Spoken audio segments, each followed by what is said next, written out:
Hello, everyone, and welcome to the Spurs Up Show, the best Gamecocks podcast on the internet. Today is Monday, June the 8th, 2020. On today's show, we continue along with the 2020 opponent preview series. Today, we are breaking down the Georgia Bulldogs. I'll break down Georgia, talk about their head coach, Kirby Smart, how they fared a season ago, their best returning players on offense and defense, give my overall outlook for Georgia's season, the game in Columbia as well, much, much more. Also, I give my thoughts on Dabo Swinney, what has gone on with the Clemson program over the last week, Dabo's seeming to be lack of awareness, much, much more. My full thoughts, opinions on that. So sit back, enjoy. We got a packed show.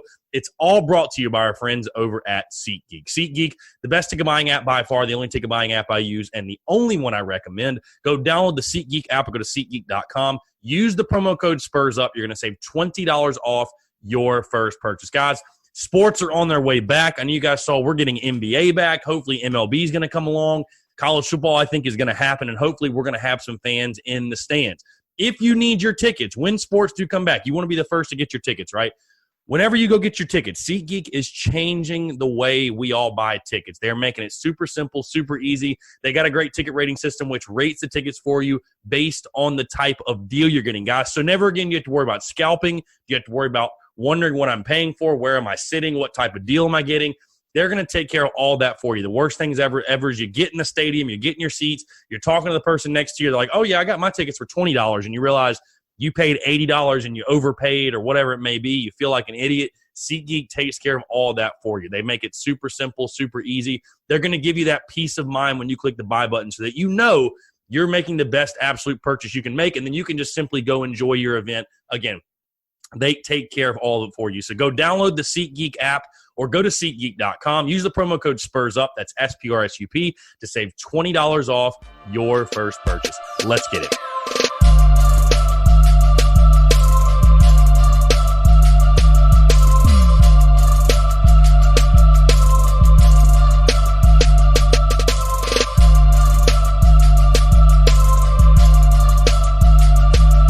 All right, what's up, guys? Happy Monday. I'm Chris Phillips, your host of the Spurs Up Show, as always. Appreciate you guys tuning in. Have a packed show. I know a lot of you are probably wondering, Chris, I thought you said you were going to be at the beach this week, taking this week off, whatever. So plans changed. Had some things happen with the family. My dad is actually under the weather, so we decided not to go. So unfortunately, I am not at Hilton Head Beach this week. I'm not happy about it. But, hey, I am happy to be talking to you guys. I figure why not? Let's get the show rolling. Let's get it going. Whatever, business as usual. So I'm still in Columbia, still hanging out. We're still doing our thing. So hopefully I'm just hoping my dad gets better, everything, whatever. He's feeling under the weather. So that obviously pushed the beach trip back. It will be happening sometime this summer, but could not happen this week. So, again, that's why we're having the show. We're business as usual this week. Very, very excited. Everything, as you guys know, the podcast, the streaming, everything. We are completely business as usual this week. And I'm very excited because of today – we are continuing along with the opponent preview series, talking about Georgia. There's a lot to talk about, though, outside of that as well, with everything going on in the world, which I'm going to address later in the show. But I'm very excited. Anytime I have the opportunity to talk to you guys, even though I'm not on vacation, there's nowhere else I'd rather be. If I'm not going to be on vacation, I want to be talking to you guys, the best listeners in the world, best supporters in the world. So I do appreciate it. A couple of housekeeping items before we get going. As you guys always know, if you haven't done so, rate, subscribe, go leave 5 stars for the podcast, go leave a review, whether you're on iTunes, Spotify, Stitcher, Google Play, wherever it may be. Go leave your thoughts, your feedback, whatever it is. Leave 5 stars. It helps boost up the podcast for those that maybe have not found it, don't know about it. It helps them to find it. So I really do appreciate you guys doing that. And also, if you're not subscribed, if you're listening and you're not subscribed, don't know what you're doing, you're going to get the daily notifications for the podcast. You want to be sure you are subscribed and you get those notifications. So, again, really appreciate you guys tuning in. Like I said, I am not on vacation at the beach. I am at home.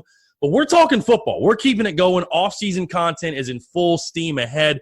And today, really excited because anytime you're talking about those damn dirty dogs, it makes for a fun show. So we're continuing along, like I said, the 2020 opponent preview series, talking about the Georgia Bulldogs. Gamecocks hosting Georgia Saturday, November the 7th at Williams-Brice Stadium in Columbia. The all-time series record, Georgia leads at 51-19-2. But obviously, again, this is another series that, you know, when Steve Spurrier took over, and especially in the last decade, South kind of saw themselves on the right side of a lot of those games, or a lot more than they had in previous years before. We all know what happened last year, arguably the biggest upset in South Carolina football history, one of the biggest upsets ever, I would say, in college football history. I think the Gamecocks were, a 24-point underdog, 24.5. It was a huge spread, the game in Athens. South Carolina, all they do is go to Athens. As Israel McQuamu has the game of his life, 3 interceptions. The offense does just enough, and the Gamecocks beat Georgia in overtime, 20-17. Definitely one of those games you'll never forget where you were. You'll never forget that day, that moment. I know it was crazy for me, crazy for Gamecock Nation. But South Carolina winning the last matchup 20-17 last year in overtime between the hedges. 2019 with the Dogs, they went 12-2, 7-1 in the SEC. Obviously, the one loss being USC, and they did win the SEC East. Lost to LSU in the SEC title game, which LSU was a damn buzzsaw last year. They killed everybody. And then Georgia did win the Sugar Bowl over Baylor, 26-14. So overall, not the year I guess you could say Dogs fans wanted, because I think this is a program, Georgia is a program that every year, the yearly expectations to win the national championship at this point. But definitely not a bad year. I mean, you cannot call last year a bad year for Georgia.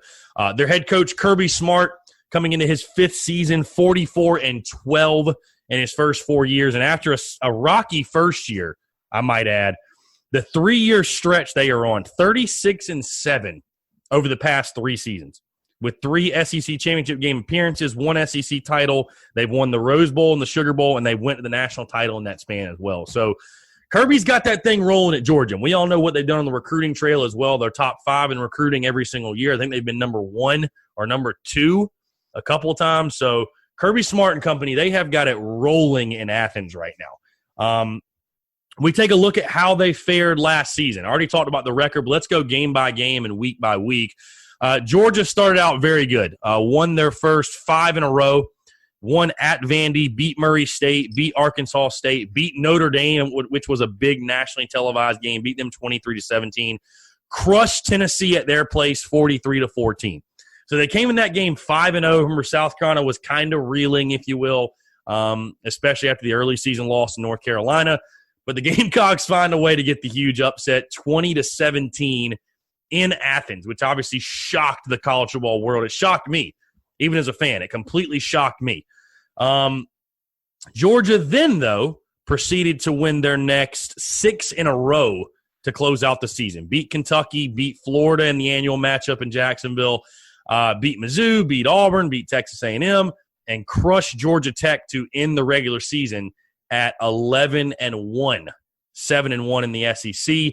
Lost, like I said, to LSU in the SEC championship, and then beat Baylor in the Sugar Bowl. So again, obviously a really good year, and it's crazy because that South Carolina game just sticks out. Like, you think to yourself, like, how on God's green earth? And I still think to myself this day, and it's not a slight against us, but it's like, how did we beat Georgia that game? Like, just that was the one game. Georgia just, I don't know. It was South Carolina's day last year. It was South Carolina's day. They got the win, and Georgia's probably in the playoff if it's not for the Gamecocks. I remember coming down. I think Georgia finished like 5th or maybe 6th in the playoff vote, and you have to think if they beat South Carolina and their one loss is to an undefeated LSU, there's a decent chance they're in the playoff. So we can definitely argue that South Carolina kept Georgia out of the playoff for sure. We take a look at the best returning players on offense and defense for Georgia. We'll start on offense. Wide receiver George Pickens, to me, is the guy that really, really stands out for this Georgia offense. Obviously, they lose a ton. DeAndre Swift is gone. A lot of offensive line is gone. Obviously, Jake Fromm is gone. Andrew Thomas, I talked about the O-line. He's the big left tackle. He's gone. Those are all draft picks.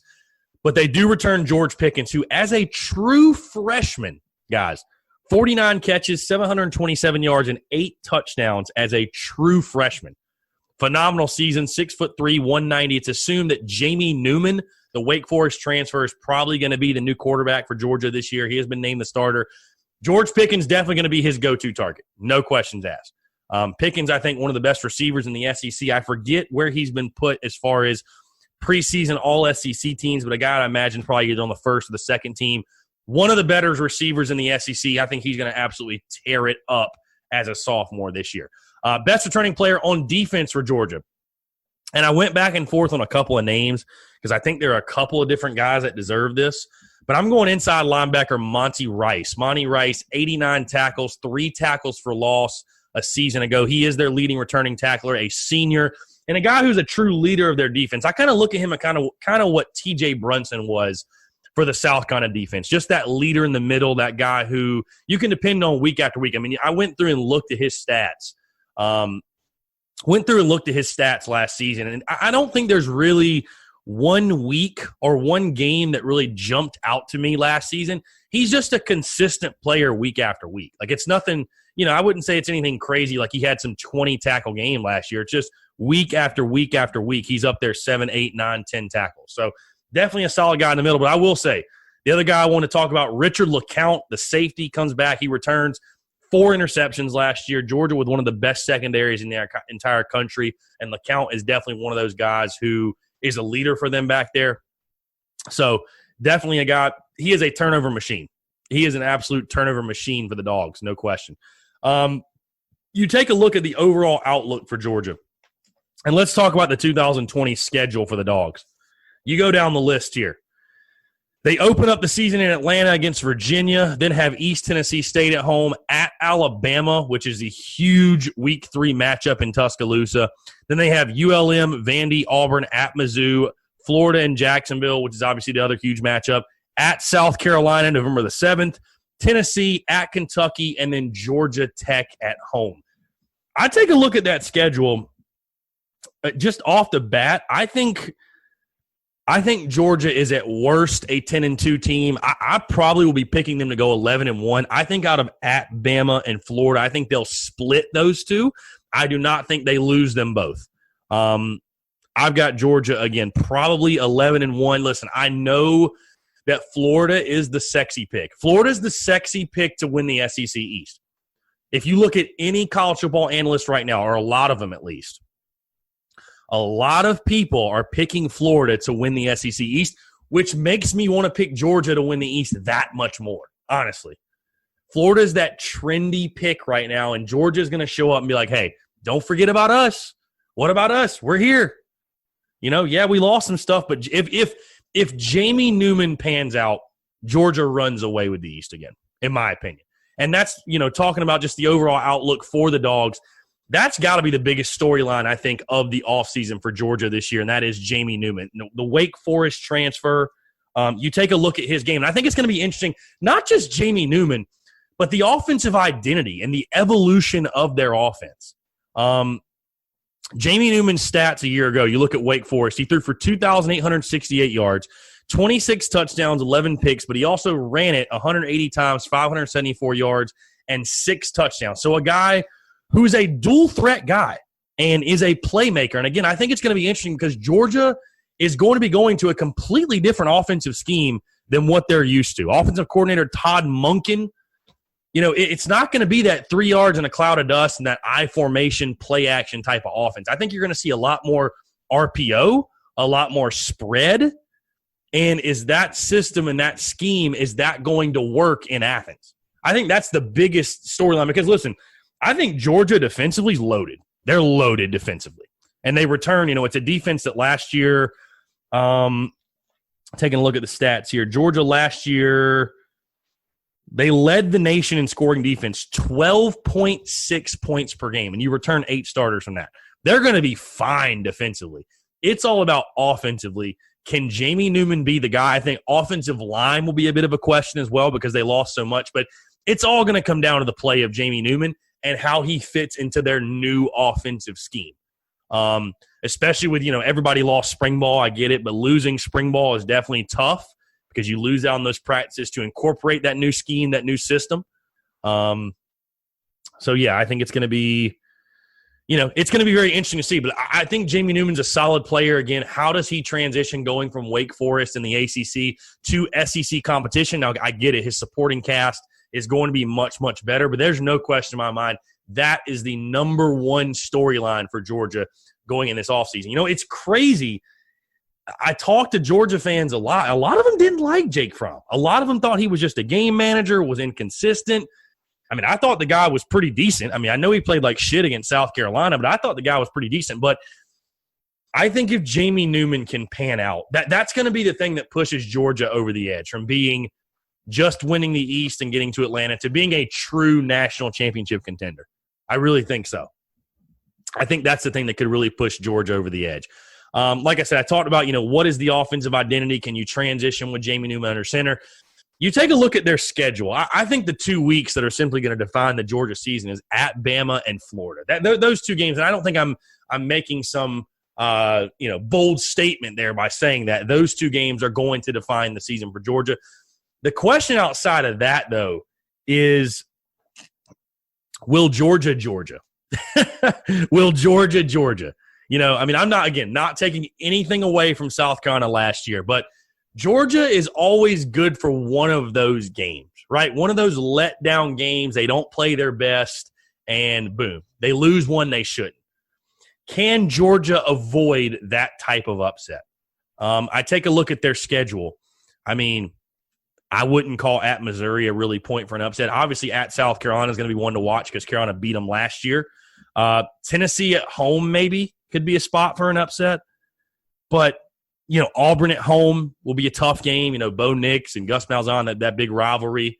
But, outside of that, there really should not be – there's not a game on the schedule I look at and say that it sets up for the upset to happen. You know what I mean? Or that it's the perfect spot for the upset. I just don't see it. I do not see it. I think Georgia, the way they've recruited, I think the expectations, it's really going to come down to at Bama and Florida. I think one of the interesting things, too, what is the, and listen, Kirby Smart is 100% not on the hot seat. It's not what I'm implying, but what is the pressure like on Kirby Smart? Because hypothetically, if Florida does win the East, if they go 11-1, say, and beat Georgia and win the East, Georgia fans are not patient. Georgia fans are not patient. And while it's been a joke, a lot of people have made the comparisons between Kirby Smart and Mark Richt. And I know that they're unfair comparisons. I can acknowledge that. They're unfair. But what type of pressure, I guess, is there on Kirby Smart? You know what I mean? Like, the pressure to win is high. And listen, you want to be at a program like that. There are extremely high expectations at Georgia, no question. There should be. With everything they have, with the fan support, the facilities, the way they've recruited. The expectations should be to win a championship, no doubt, and they are. But I just wonder if the job doesn't get done this year, again, will there start to be sort of rumblings in Athens? Again, I don't think they'll be warranted, but Georgia fans are not patient. They are not patient. They're not going to be patient, especially, like I said, if Florida continues to improve under Mullen, if Tennessee continues to improve, Georgia fans are not going to be patient with this thing. When you take the overall outlook of the game itself, though, and what it means from the South Carolina side of things, obviously last year you get the upset. You go to Athens, you do the unthinkable. The question now becomes, can you do it again? Can you beat Georgia again on your home field? I'll be honest, guys, without giving it a prediction, I think it's going to be very tough. I think Georgia's going to come into this game with a chip on their shoulder, wanting the revenge factor, I think, will play into this game. When you take a look at where it is on the schedule, though, the game is sandwiched for South Carolina, or at least for Georgia, The game is sandwiched between the Florida game and the Tennessee game. Listen, I don't think you're going to catch Georgia sleepwalking, especially after last year, but it does fall in a very, very interesting spot on the schedule. I think this is one of those games for South Carolina. Again, you can use this. Muschamp really used that Georgia game last year in the midst of a terrible season to sell, hey, this program is on the rise. We're moving in the right direction. Could you possibly, even if it's in a loss, could you possibly do that again? Again, you get them on your home field. You get them at Williams-Brice, probably in prime time. Could South Carolina do the unthinkable and beat the Georgia Bulldogs again? Be very interesting to see. So, again, Saturday, November 7th, South Carolina taking on the Dawgs at Willie B. Should be a real fun one. All right, before we wrap up the show, I do want to talk about just really, really quickly. I was not going to spend the entire show talking about this, but I do want to address the Clemson stuff going on right now. Dabo Swinney, the picture released over the weekend of him wearing the Football Matters T-shirt. Again, I'm going to keep it short and sweet, and all I'll say is this, because I know everybody's talking about it. I'm sure people are wondering what my opinion on it is. Dabo Swinney's not an idiot. He's not a complete idiot. I refuse to believe that. You know what I mean? And, I went back and forth on even posting the picture of Dabo wearing the T-shirt, the Football Matters T-shirt. And it simply comes down to this, guys. I know what Football Matters is. I know it's an organization. I know what it is. We all know what it is. So I know what the shirt stands for. I get it. But in this climate, in these times where everyone is saying Black Lives Matter, Black Lives Matter, and then there's the big fight between the dummies that are saying all lives matter and Black Lives Matter, you can't wear a shirt that says Football Matters, especially when you have an issue within your own staff about something a coach said using the N-word to a player that you have not come out and addressed. It just comes off as pure ignorance. And again, I know Dabo Swinney's not that stupid. I know he's not. Is he ignorant? Obviously. He's obviously ignorant. But he cannot be that stupid. The dude has no feel. He has no sense of awareness. Like, Dabo, read the room, my friend. Read the room. I think it's the Clemson way, what they've done, though. Trying to ignore this, trying to sweep this under the rug.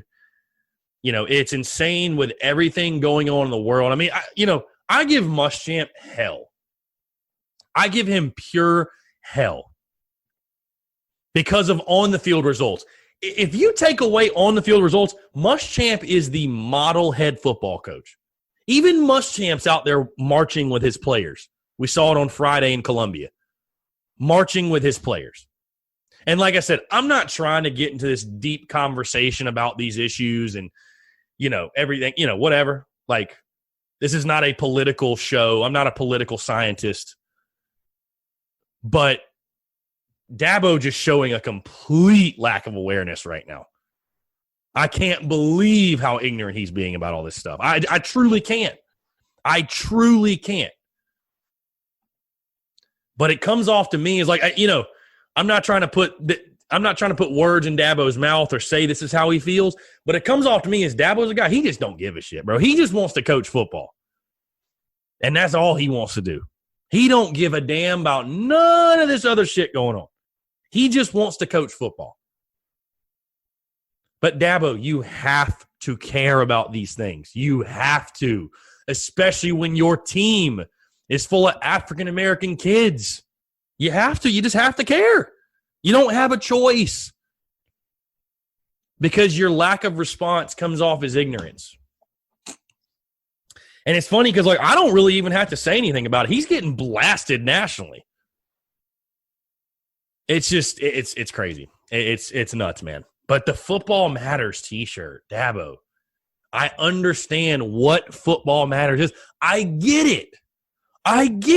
We all get it. But you just have to know better in this world. You have to know. You do. And I refuse to believe that Dabo is that stupid. I just do. I refuse to believe he's that dumb. So it'll be, we'll certainly cover it. It'll be interesting to see this week if there's any type of statement or any type of response, I guess. I mean, I just don't know how Clemson can remain silent on it, on the whole Pearman, the tight ends coach saying the N-word. That whole situation, too, is just ridiculous. Him trying to justify it, saying, I was just repeating back what the kid said. You're not that stupid. You can't be that stupid. You just can't be that dumb. Come on. Really? So it'll be interesting to see if they say anything about it. It really will. But I will say, it gives the opportunity to say kudos to Will Muschamp, his staff, the way they've handled everything. Because I know Will Muschamp caught a little bit of heat from some people. because he was putting out, just more of a pre-canned statement. I will say I think it's unfair how on social media people are being attacked for what they're, I understand it from both sides, because I understand that when you're in a position of power, like a Will Muschamp is, you need to come out and be a leader on this type of stuff and say something. But at the same time, the rippings he was taking from some people seemed a little ridiculous. And this is coming from a guy that I'm not a Muschamp fan. As far as on the field, I don't dislike the human being. I don't dislike the guy. Just and that's I've had this discussion. The fire Muschamp, it all comes from on-field results. It's nothing personal. So kudos to Will Muschamp, though, and his staff for, setting the example, being out there with their players, marching with them, letting their kids know, hey, we stand with you on these issues. I think that speaks volumes and is a good thing. It's a good thing. I'm glad my coach is doing that. So, anyways, that's going to wrap it up. Appreciate you guys tuning in. Episode 255 in the books. Obviously, like I said, we're back fully this week. Show will go on as normal. So really excited to be talking to you guys this week. Again, appreciate you all tuning in. Stay tuned the rest of the week. Until next time, we'll talk to you guys tomorrow. Thanks so much.